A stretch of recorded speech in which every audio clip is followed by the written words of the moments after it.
Hi hello welcome back to our channel. It's me Shrihan. AP పెన్షన్దారులందరికీ కూడా AP ప్రభుత్వం అయితే భారీ శుభవార్త అయితే చెప్పడం జరిగిందండి. ఏపీ ప్రభుత్వం మరొక కీలక నిర్ణయం అయితే తీసుకోవడం జరిగింది. కొత్తగా 2 నిబంధనలను అమలు చేయబోతున్నారని మన సీఎం చంద్రబాబు నాయుడు గారు ఇకపై దివ్యాంగుల విద్యార్థులకు డైరెక్ట్గా బెనిఫిట్ ట్రాన్స్ఫర్ విధానంలో పెన్షన్లు నేరుగా బ్యాంక్ ఖాతాలో జమ అవుతాయని చెప్పడం అయితే జరిగింది. విద్యార్థులు సొంత ఊరుకు వెళ్ళి పెన్షన్ తీసుకునే అవసరం లేకోకుండా ఈ నిర్ణయం అయితే తీసుకున్నారండి మన సీఎం చంద్రబాబు నాయుడు గారు. ఈ మేరకు లబ్ధిదారుల గ్రామ వార్డు సచివాలయంలోకి సంబంధించిన దరఖాస్తు చేసుకోవాలని అన్నారు.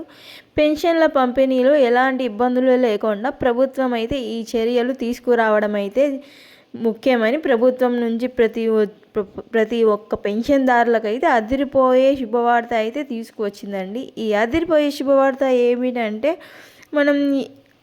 మనం ఈ వీడియోలో క్లారిటీగా తెలుసుకున్నాం. మీరందరూ వీడియోని ఎక్కడ స్కిప్ చేయకోకుండా మిస్ చేయకోకుండా ఫస్ట్ నుండి ఎండ్ వరకు అయితే చూడండి. అలాగే నా వీడియోకి ఎలా ఉందో చూసి ఒక చిన్న లైక్ అయితే చేయడం మర్చిపోవద్దు. అలాగే నా ఛానల్ని ఎవరైతే ఫస్ట్ టైం చూస్తున్నారో వారందరూ కూడా వెంటనే సబ్స్క్రైబ్ చేసుకోండి.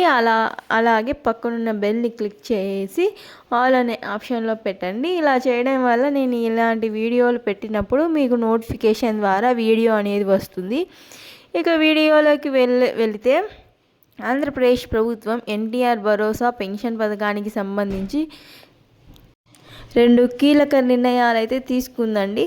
దివ్యాంగ విద్యార్థులకు ప్రభుత్వం నుంచి శుభవార్త అయితే వచ్చింది. ఇకపై వారు పెన్షన్లు తీసుకోవడానికి ప్రతి నెల ఊరికి రావాల్సిన అవసరం లేదని చెప్పడం అయితే జరిగిందండి. నవంబర్ 1వ తేదీ నుంచి దివ్యాంగ విద్యార్థుల పెన్షన్ డబ్బులన్నీ ప్రభుత్వం అయితే డీబీటీ విధానం ద్వారా నేరుగా వారి బ్యాంక్ ఖాతాలో అయితే డబ్బులు అనేది జమ చేస్తామని అయితే చెప్పడం జరిగింది. డైరెక్ట్గా బెనిఫిట్ ట్రాన్స్ఫర్ ద్వారా వారి బ్యాంక్ ఖాతాలో డబ్బులని జమ చేస్తారు. దివ్యాంగ కోటాలో 6,000 నుండి 15,000 రూపాయల వరకు పెన్షన్ పొందుతున్న వారు ఉన్నారని అయితే ప్రభుత్వం చెప్పడం జరిగింది. ప్రభుత్వం కొత్త స్కానర్లను అందుబాటులోకి తెచ్చింది. పాత ఎల్జీఓ ఆర్డీ స్కానర్లను వేలిముద్రలు సరిగా పడకపోవడంతో ఇబ్బందులు పడుతున్నారని, పాత స్కానర్లు ముఖ్యంగా వృద్ధులు చేతి వేళ్లు పడడం లేదని, ఈ సమస్య ఎక్కువగా ఉందని చెప్పడం అయితే జరిగింది.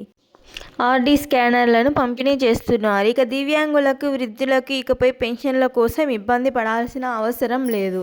పెన్షన్ల పంపిణీలో ఎలాంటి మోసాలు జరగకుండా ప్రభుత్వం జాగ్రత్త తీసుకునింది. ఇందుకోసం కొత్తగా ఎల్జీఆర్టీ స్కానర్లను అయితే గ్రామ వార్డు సచివాలయాల పరిధిలో అయితే ఇప్పుడు పెట్టడం అయితే జరిగింది. ఇలా వృద్ధులు ఏమాత్రం ఇబ్బంది పడుకోకుండా ప్రతి ఒక్కరూ కూడా వేలిముద్రలు పడేటట్లు స్కానర్లను అయితే కొత్తగా మన ప్రభుత్వం పంపించడం జరిగింది.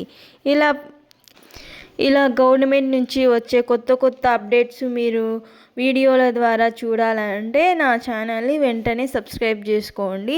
రోజుకొక వీడియో ఇలాంటి గవర్నమెంట్ స్కాన్స్ వస్తుంటాయి. అలాగే నా ఛానల్ని లైక్ చేయండి, షేర్ చేయండి. మీ ఫ్రెండ్స్ అండ్ ఫ్యామిలీకి చాలా ఉపయోగపడుతుంది. థ్యాంక్ యూ ఫర్ వాచింగ్ అండి. బై.